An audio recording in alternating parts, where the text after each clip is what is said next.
Hello students, मैं वैभव अपने channel निबेड़ knob में आपका स्वागत करता हूं। ये चैनल 10th, 11th और 12th क्लास के मैथ्स सब्जेक्ट के लिए डेडिकेटेड है। अगर आपको मेरा काम पसंद आए तो प्लीज़ वीडियोस को शेयर कीजिए, क्योंकि मेरा मोट्टो ही है क्वालिटी एजुकेशन सबका अधिकार। और अगर आप पूरा सिलेबस कवर करना चाहते हैं तो आप मेरे चैनल को सब्सक्राइब करके प्लेलिस्ट में जाके चैप्टर वाइज, क्लास वाइज सारे वीडियोस की प्लेलिस्ट चेक कर सकते हैं। और अब तो आप निबेड़ नॉब को इंस्टाग्राम पे भी फॉलो कर सकते हैं। तो चलिए आज का लेक्चर शुरू करें। हेलो स्टूडेंट्स, प्रैक्टिस पेपर 3 आज हम स्टार्ट करते हैं पार्ट 1। तो क्वेश्चंस तो तुम पहले से ही जानते हो। ये क्वेश्चन है पहला, using determinants find x if the points 3, -x, 9, 1 and 2, 6 are collinear. तो ये मैंने प्रैक्टिस पेपर 2 में कराया था तुमको स्टूडेंट्स। तो इसका सिर्फ मैं आंसर बता देता हूं कि इसका आंसर आ रहा है x = -37/7। क्वाइट इजी क्वेश्चन, ये अपने आप तुम कर लोगे, मुझे पता है। पेपर 2 जिन्होंने देखा है, जिन्होंने फॉलो किया है, उनको ये क्वेश्चन जरूर आएगा। अब हम चलते हैं क्वेश्चन नंबर 2 पे, जो कि इंटेग्रेशन का क्वेश्चन है। काफी important question. 1 - cos x upon 1 + cos x dx। तो हम जानते हैं स्टूडेंट्स के 1 - cos x और 1 + cos x दोनों का फॉर्मूला होता है। 1 - होता है 2 sin² x/2 और 1 + cos x होता है 2 cos² x/2 dx। 2 से 2 हो गया कैंसल। अब एंगल सेम है तो इसलिए sin/cos हो जाता है tan। तो क्योंकि दोनों स्क्वायर हैं तो ये बन जाएगा tan² x/2 dx। अब tan² का इंटेग्रल तो होता नहीं, तो हम इसको किस तरह से लिखेंगे? हम इसको लिखेंगे sec² x/2 -1 dx। क्यों? क्योंकि sec² का इंटेग्रल का फॉर्मूला हमारे पास है। तो sec² का फॉर्मूला होता है tan, तो ये बन जाएगा tan, एंगल चेंज कभी नहीं होता, x/2 डिवाइडेड बाय x का जो कॉफिशिएंट है 1/2 उससे डिवाइड कर देते होते हैं, -1 का इंटेग्रल होता है x plus constant of integration c। तो ये 2 ऊपर चला जाएगा तो हमारा आंसर क्या बन गया? 2 tan x/2 -x plus c। तो इस तरह से स्टूडेंट्स हमारा एक क्वेश्चन हो गया सॉल्व। और मैंने जो और पार्ट बनाया है वो क्या है? Integral 1 - cos x upon sin² x dx। तो इसको कैसे सॉल्व करना है? इंडिविजुअल डिवाइडिंग कर लो। 1 अपॉन sin² x अलग, minus cos x upon sin² x अलग dx। तो ये क्या बन गया students? Integral cosec² x minus cosec x cot x, दोनों का इंटेग्रल हमारे पास है।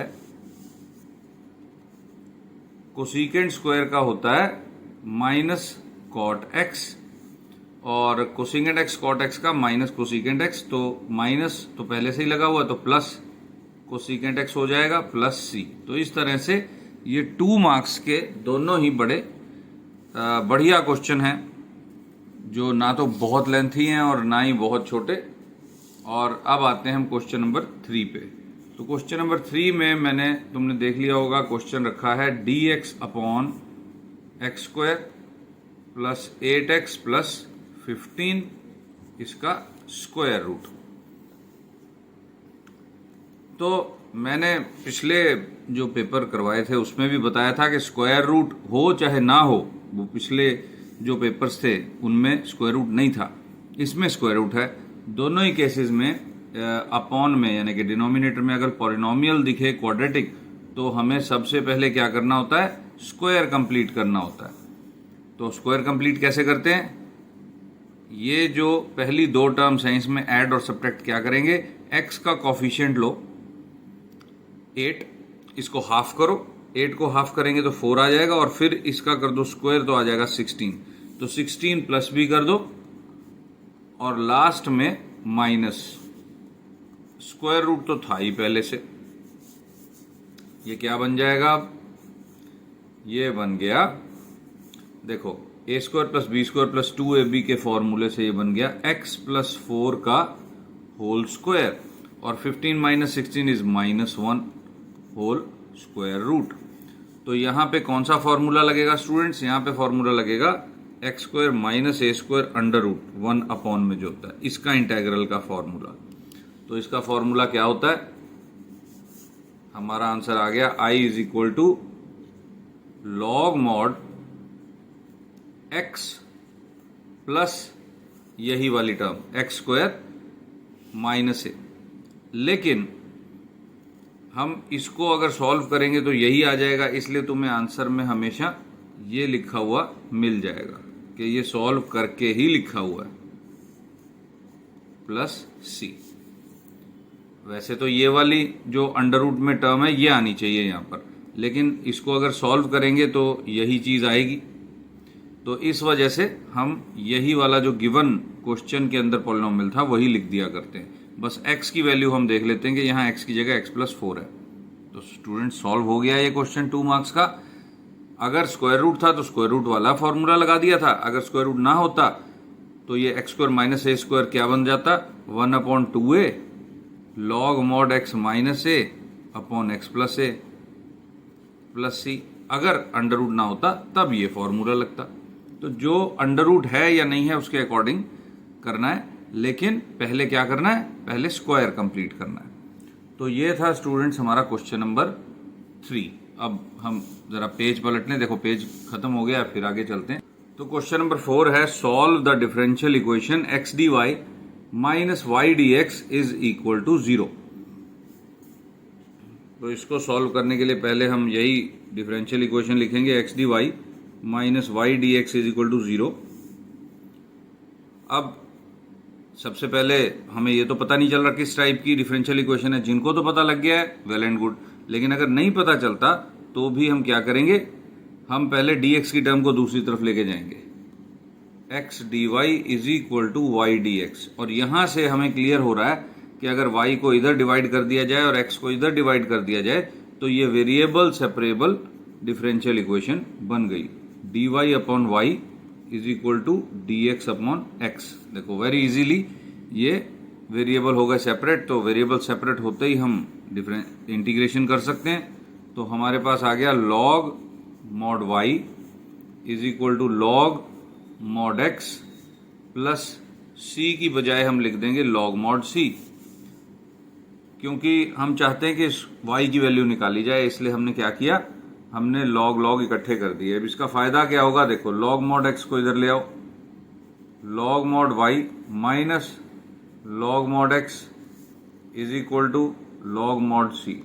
अब लॉग का एक प्रॉपर्टी होती है, log a minus log b जो होता है वो होता है लॉग a अपॉन b। तो y अपॉन x हो जाएगा is equal to log mod c। अब दोनों तरफ एंटी लॉग ले लो, यानी लॉग हटा दो, तो ये आ जाएगा y upon x is equal to c। तो हमारे पास आंसर आ गया y is equal to c x, x उधर जाके मल्टीप्लाई हो गया। तो इस तरह से ये वेरी इजीली सॉल्व हो गई डिफरेंशियल इक्वेशन।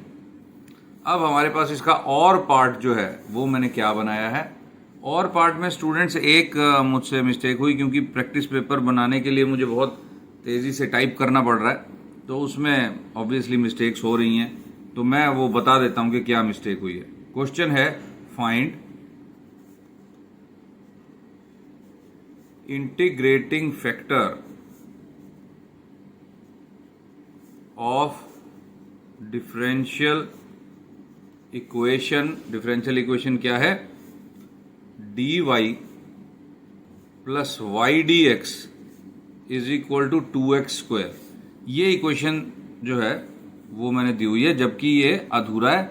यहां dx लगाना मैं भूल गया हूं, यहां dx टाइप करना भूल गया मैं, तो स्टूडेंट से वो करेक्ट कर लेना, यहां dx होना चाहिए। तो सॉल्यूशन में हमने क्या करना है, सबसे पहले गिवन डिफरेंशियल इक्वेशन लिखनी है, dy plus y d x is equal to 2x square dx। dx से पूरे से डिवाइड कर देंगे डिफरेंशियल इक्वेशन को, तो ये बन जाएगी D Y by D X plus Y is equal to 2x square. तो यहां पर हम दर्ज करेंगे here p is equal to 1, q is equal to 2x square.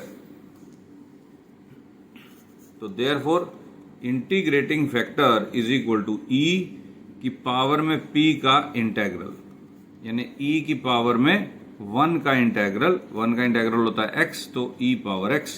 तो ये आ गया हमारा integrating factor of that differential equation. तो इस तरह से ये क्वेश्चन हो गया सॉल्व, वेरी इजी क्वेश्चन, कोई खास मुश्किल नहीं हुई। अब हम चलते हैं क्वेश्चन नंबर 5 पर। तो ये है स्टूडेंट्स हमारा क्वेश्चन नंबर 5 जो मैंने बनाया है। Find the vector and Cartesian equation of plane passing through -4 1 5, ये पॉइंट है, passing through a point, and perpendicular to the line x + 1/3 is equal to y - 2/-1 and is equal to z - 3/5। तो students practice paper 2 में मैंने ये question solve करवाने का तरीका, solve कैसे करना है, सिखाया है। इसका मैं तुम्हें सिर्फ आंसर बता देता हूं।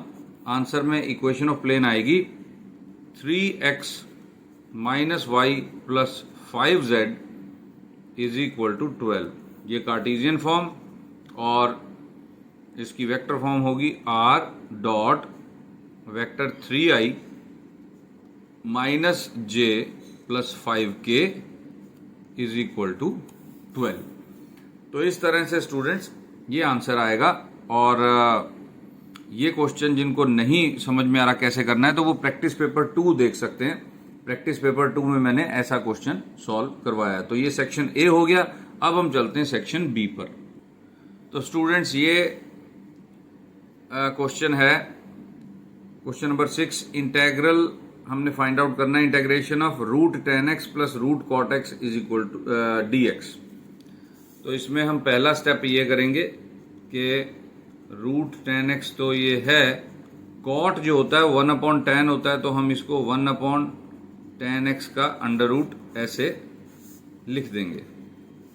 उसके बाद ये √10x को हम एलसीएम लेंगे, तो ये क्या बन जाएगा, integral of 10x + 1 upon under-root 10x dx। कैसे बना ये, √10x एलसीएम आ जाएगा, इसके नीचे तो 1 है, तो √10x इंटू √10x होगा, तो रूट कट कैंसिल हो जाएगा और 10x आ जाएगा, और प्लस का 1 तो है ही। तो यहां पे हमारा इंटेग्रल आ गया। अब हम सब्स्टिट्यूशन करेंगे। Put √10x is equal to y। तो डेरिवेटिव कर देते हैं इसका, differentiate with respect to x।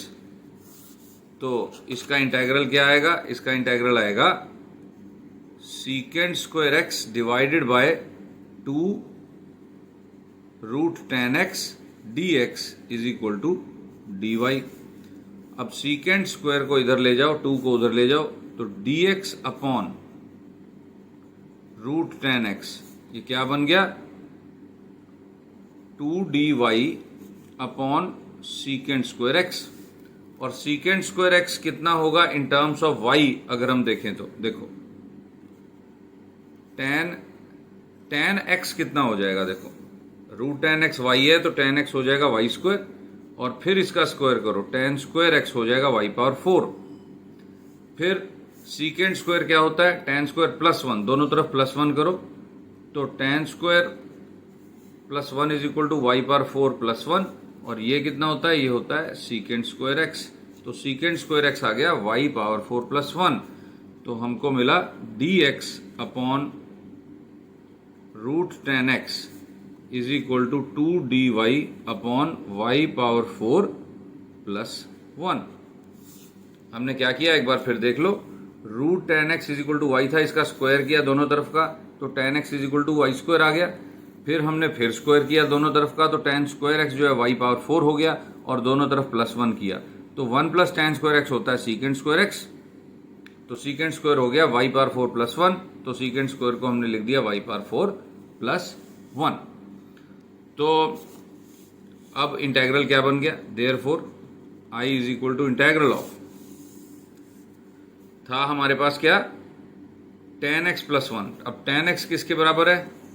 Y square के बराबर है, तो हम पुट करेंगे वाई स्क्वायर प्लस 1 अपॉन, अब ये dx ओवर रूट 10x क्या बन गया? dx over root 10x, dx over root 10x ये बन गया 2 dy upon y power 4 plus 1। तो 2 रख दिया बाहर हमने, वाई पावर 4 प्लस 1 dy। तो इस तरह हमारा ये इंटेग्रल फॉर्म हो गया। वैसे तो इस टाइप, ये सेम टाइप मैंने प्रैक्टिस पेपर 2 में सॉल्व करवाया है, लेकिन क्योंकि सब्स्टिट्यूशन भी है आगे फर्दर, तो इसलिए मैं ये सॉल्व करवा देता हूँ पूरा। तो हमारे पास इसका नेक्स्ट स्टेप होता है वाई स्क्वायर से डिवाइड करेंगे, 1 plus 1 upon y square plus upon y square plus 1 upon y square d y. जो प्रैक्टिस पेपर 2 है उसमें भी मैंने यही स्टेप किया था। तो अगेन सब्स्टिट्यूशन करेंगे, put y minus 1 upon y is equal to z। Plus था तो यहां माइनस आएगा, अगर यहां माइनस होता तो यहां प्लस आ जाता। तो इंटेग्रल दोनों तरफ का डेरिवेटिव करो, 1 plus 1 upon y square d y is equal to d z, और दोनों तरफ का स्क्वायर करो, y minus y 1 upon y whole square is equal to z square. यहां से आया y square plus 1 upon y square minus 2 is equal to z square. अब ये 2 उधर चला जाएगा तो मिल गया हमें y square plus 1 upon y square is equal to z square plus 2। तो देखो अब ये पूरा का पूरा ऊपर वाला जो है न्यूमिरेटर वो तो डी जेड बन गया और डिनोमिनेटर बन गया जेड स्क्वायर प्लस 2। तो therefore I is equal to, ये काफी इंपॉर्टेंट क्वेश्चन है स्टूडेंट्स, ये छोड़ना मत, क्योंकि इस क्वेश्चन को जब तुम करोगे प्रैक्टिस तो उसमें ये वाला क्वेश्चन ऑटोमेटिकली तुम सॉल्व करोगे। तो ये क्वेश्चन 2 टाइप के क्वेश्चंस की प्रैक्टिस है। तो integral d z upon z square plus 2, और इसको हम लिख सकते हैं integral d z upon z square plus root 2 का स्क्वायर। तो x square plus a square का इंटेग्रल जो होता है वो लग जाएगा 1 upon a tan inverse x upon a plus सी। तो ये तो अभी z में आया है, z को y में पुट करेंगे, y को फिर रूट tan x में पुट करेंगे। तो मैं पेज पलट लेता हूं। तो स्टूडेंट्स हमारे पास इंटेग्रल बन गया 1 upon root 2 tan inverse z upon root 2 plus C. अब z क्या था इसमें देखो जरा, z था y माइनस 1 अपॉन वाई, ये पुट करते हैं हम इस इंटेग्रल में, 1 upon root 2 tan inverse y minus, अच्छा एक मेरे से थोड़ी सी चूक हो गई भाई, यहाँ 2 लगा हुआ था तो यहाँ भी 2 आएगा, यहाँ 2 आएगा और यहाँ भी 2 आएगा, तो ये रूट 2 ऊपर आ जाएगा। तो बेसिकली यहाँ 2 आएगा, यहाँ 2 आएगा, y minus 1 upon Y upon root 2 plus सी। तो ये रूट 2 को हम लिख सकते हैं root 2 into root 2 upon root 2, ये वाला। तो एक रूट 2 कैंसिल हो गया, तो हमारे पास आ गया root 2 tan inverse Y square minus 1 upon root 2 Y plus C. ये कैसे आ गया देखो, y एलसीएम आ गया ऊपर, तो y square minus 1 upon y आना था, वो यहाँ मल्टीप्लाई हो जाएगा। लेकिन y क्या था, ये भी तो हमारा ही दिया हुआ वेरिएबल है, y है रूट 10x, ये तो ये पुट करो, तो वाई स्क्वायर तो 10x हो गया, देयरफॉर आई, अब हमारा फाइनल आंसर आ रहा है root 2 tan inverse 10x minus 1 upon root 2 into root 10x plus C, या इन दो रूट्स को एक कर दो, root 2 tan inverse 10x minus 1 upon 2 tan x का अंडर रूट प्लस सी। तो ये है स्टूडेंट्स हमारा आंसर, और ये बहुत ही इंपॉर्टेंट क्वेश्चन है, इसको मत छोड़ना, क्योंकि ये प्रैक्टिस करने पर तुम्हें 2 टाइप के क्वेश्चन की प्रैक्टिस कराएगा, और ये बेसिकली हमारा सॉल्व्ड एग्जाम्पल भी है। अगर तुम मिसलेनियस एग्जाम्पल्स में, सॉल्व्ड एग्जाम्पल्स में देखोगे एनसीईआरटी में, तो ये क्वेश्चन तुम्हें वहाँ सॉल्व मिलेगा। तो इसमें मैंने और पार्ट में जो क्वेश्चन लिया है वो है I is equal to integral. ये भी एक बेहद ही इंपॉर्टेंट टाइप है क्वेश्चंस का, x माइनस 1 x माइनस 2। ये देखते ही तुम्हें समझ में आ गया होगा जिन्होंने इंटेग्रेशन की अच्छी प्रैक्टिस की है कि ये पार्शियल फ्रैक्शन का क्वेश्चन है।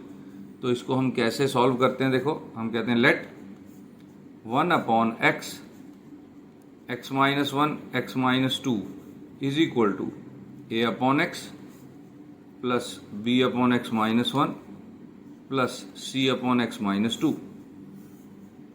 1 upon x minus 1 x minus 2 is equal to, यहाँ हम LCM ले लेंगे x minus 1 x minus 2, a के साथ ये दो मल्टीप्लाई हो जाएंगे x minus 1 x minus 2 plus b के साथ ये दो मल्टीप्लाई हो जाएंगे x माइनस 2 प्लस c के साथ ये दो मल्टीप्लाई हो जाएंगे x माइनस 1। देखो बहुत सिंपल बात है, जिनको ये नहीं समझ में आ रहा कि जो a के नीचे है वो ऊपर नहीं आएगा, जो b के नीचे है वो b के साथ ऊपर नहीं आएगा, जो c के नीचे है वो c के साथ ऊपर नहीं आएगा, बस बाकी दो आएंगे। LCM का यही रूल है। तो ये दोनों तरफ से हो गया कैंसिल, हमारे पास एक इक्वेशन बन गई। इक्वेशन क्या है, ये तो आइडेंटिटी ही है, लेकिन क्योंकि इसमें अननोन बहुत सारे हैं इसलिए हम इसको इक्वेशन की तरह ही ट्रीट कर लेते होते हैं। तो ये बन गई हमारी इक्वेशन, इसको कह दो इक्वेशन नंबर 1। तो अब रूल क्या है हमारा, हम इंटेग्रल के अंदर जो x माइनस 1 x माइनस 2 इनको अलग अलग जीरो पुट करो। x is equal to 0, x minus 1 is equal to 0, x minus 2 is equal to 0। तो यहां से x की वैल्यू, यहां से x की वैल्यू और यहां से x की वैल्यू इसमें पुट करेंगे। तो पहले तो x की वैल्यू 0 है वो पुट करते हैं। तो मैंने लिखा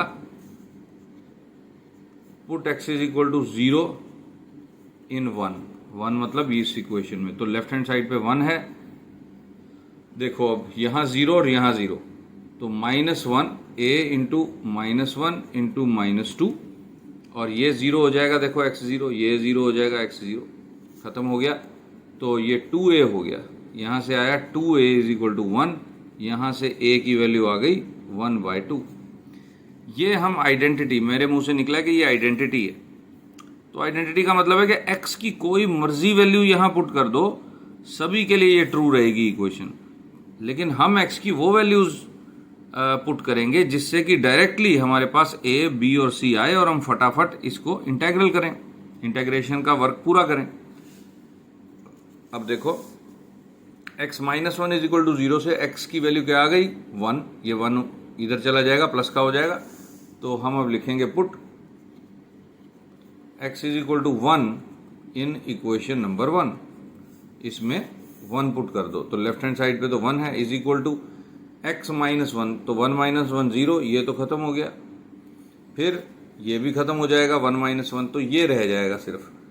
तो b इंटू 1 इंटू 1 माइनस 2 यानी -1। तो यहां से आ गया minus b is equal to 1 means b is equal to -1। ये आ गया हमारे पास। अब हम पुट करेंगे put x is equal to 2 in equation number 1। देखो x minus 2 is equal to 0 से x की वैल्यू क्या निकल रही है 2। तो इस इक्वेशन में पुट किया, left hand side 1 is equal to x minus 2 है। देखो 2 माइनस 2 ये 0, 2 माइनस 2 ये 0, यहाँ पर क्या आ गया c ब्रैकेट में 2 x की वैल्यू और यहाँ पर 2 माइनस 1 1। तो यहाँ से आ गया हमारे पास 2c is equal to 1 means c is equal to 1/2। तो यहाँ पर हमें a b c तीनों की वैल्यू पता लग गई। अब हम इसको सॉल्व कर सकते हैं। हम क्या करेंगे अब a b c यहाँ पे वैल्यू पुट करके इसका इंटेग्रल फाइंड करना था ना, तो इसका इंटेग्रल क्योंकि ये इसके बराबर है तो हम इसका इंटेग्रल जो सॉल्व करेंगे तो ये जो हमारा क्वेश्चन था इसी का आंसर आएगा, ये अलग अलग इंटेग्रल हो जाएंगे। तो हम इसको सॉल्व कर देते हैं। देखो ए बी सी की जो वैल्यू आई थी वो मैं पुट करता हूँ। Therefore I is equal to integral A था 1/2 प्लस बी की क्या वैल्यू आई थी, बी की वैल्यू आई थी -1, तो -1/x -1 प्लस सी की वैल्यू भी आई थी 1/2 x -2 dx। तो a की value a/x b/x -1 plus c/x -2 है, तो ये a की वैल्यू 1/2 थी, b की वैल्यू -1 थी और c की वैल्यू भी 1/2 थी। तो इसका इंटेग्रल देखो स्टूडेंट्स कितना आसान हो गया, 1/2 log mod x minus log mod x -1 plus 1/2 log mod x -2 plus c। तो इंटीग्रेशन एकदम से इजी हो गई हमारी पार्शियल फ्रैक्शन बनाने के बाद। तो इस तरह से मैंने students question number 6 section B का पहला क्वेश्चन कर दिया खत्म। आज हम इतना ही करेंगे। अगर तुमको अच्छा लगा हो, ये समझ में आ गया हो ये वीडियो का सारा कंटेंट, तो लाइक और शेयर ज़रूर करना स्टूडेंट्स। सब्सक्राइब भी कर लो, मेरे सब्सक्राइबर तेज़ी से बढ़ नहीं रहे, पता नहीं क्या चक्कर है। और कमेंट सेक्शन में जाके तुम 1 to 5 के स्केल पर इस वीडियो को रेट ज़रूर करना, ताकि मुझे पता लगे कि हम कहाँ तक सफल हुए। बाकी ये पहले 6 क्वेश्चन की प्रैक्टिस करो, पिछले पेपर्स की प्रैक्टिस करो, यानी कि पेपर 1, पेपर 2 उसकी प्रैक्टिस करो, और इसके क्वेश्चन नंबर 1 to 6 अपने आप करो। बाकी का पेपर हम हर हालत में अगले वीडियो में सॉल्व करके पूरा का पूरा कर देंगे। तो best of luck, thank you for watching.